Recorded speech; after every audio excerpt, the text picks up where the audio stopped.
Breeder ka ba? At pag gusto mo ng registration para sa mga dogs mo, cats mo, or iba pang mga pets ninyo, dito na kayo sa IAGD. Ito may tanong si Yel2689. Doc, pwede ko po ba ipa-assist yung breeder na kakilala ko, hindi pa siya member ng any association like World Cat Federation or FCPI or yung Federation of Cat Professionals or whatever. Itong pinagpakita ko sa inyo yung sinasabi niya animal facility or cattery facility. For example, itong sa website ng IAGD centralized.metaanimals.org. So ito, for example, itong CM Cattery, ayan, nagpa-register siya ng cattery niya dito sa IAGD. And dito sa cattery niya, meron siyang sariling page at nandito sa ilalim ng cattery page niya ang iba't ibang mga pusa na meron sila. So for example, i-click ko dito yung unang-unang cat niya na si Kit Kat, isang British short hair. Pagka i-click yan, lalabas naman yung IAGD registration ng pusa niya dun sa cattery niya na si Kit Kat. Ayan, so makikita rin dyan kung meron siyang mga information about yung mga parentage, kung ano yung mga certifications na meron siya. Nandito lahat yan. Tapos may QR code si KitKat.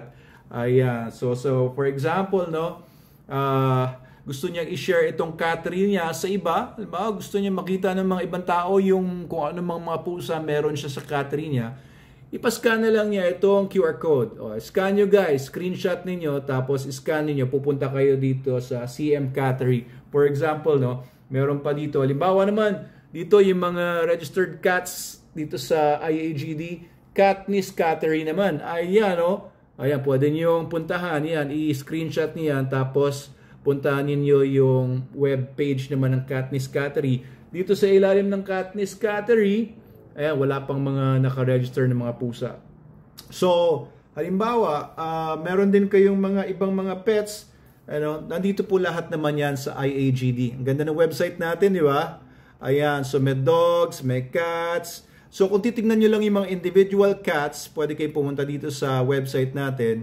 Pag clinic natin itong mga cats, kung interesado kayo sa mga pusa, ayan, nandito po nakaregister lahat ng mga IAGD members ng mga cats. Ayan, so medyo mabagal ang internet ko pero lalabas dyan yung mga pictures nila, mga details nila. Halimbawa, itong lumabas dito si Milo the cat, ano bang breed ni Milo? Oops, nawala. Siya ay isang Persian. Ayan, pag clinic ko naman yung picture ni Milo, ayan, lalabas naman yung kanyang IAGD page. Ang ganda, di ba?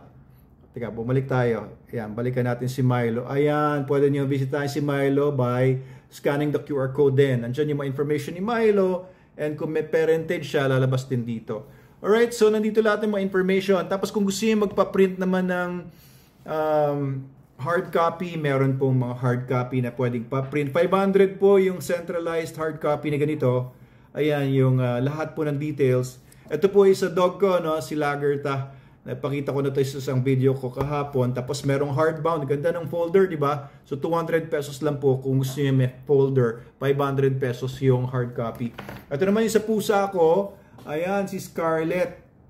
Di ba? It's a black, ayan, Maine Coon cat from Russia. Ayan, romantic Scarlet. So this is legal documentations para sa mga pets natin for all sorts of animals.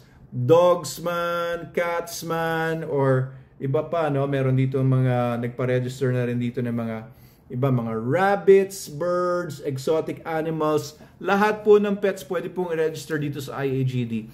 Okay, if you need assistance, kung interesado po kayo dito sa IAGD system natin, this is a very high-tech, modern, and legit na international animal genetics database, pet registry. It is your proof of identity ng aso ninyo, birth certificate niya yan, travel documents niya yan, and repository ng lahat ng information about your pet as well as kung meron kang animal facility like a kennel or cattery or aviary or whatnot. Okay, Doc Abel Manalo po ito. Please contact us, PM us, our page, at assistant po kayo ng mababait natin at mga masisipag na mga customer care agent sa grupo nila Miss Steph Dolot. Okay, thank you po. Maraming salamat po. IAGD lang po.